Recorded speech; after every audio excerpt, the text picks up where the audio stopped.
দলকে জেতাতে পারল না শরীফুল। ম্যাচ হারের পর শরীফুলকে নিয়ে একই বললেন অধিনায়ক ওয়ানিন্দু হাসারাঙ্গা।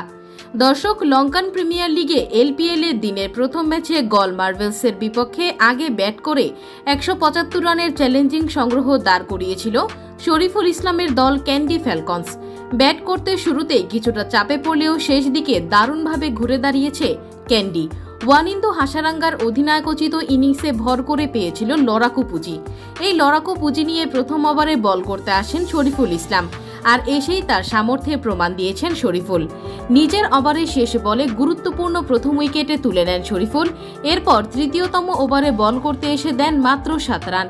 12তম ওভারে বল করতে এসে আবারও নিজেকে প্রমাণ করেন শরীফুল, মাত্র 4 রান দিয়ে আরেকটি উইকেট নেন।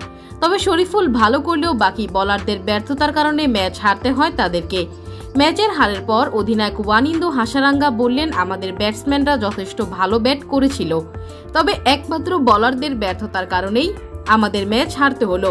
তবে শরীফুল ইসলামের কোনো দোষ নেই, সে যথেষ্ট ভালো বল করেছিল, তার জন্য শুভকামনা রইল।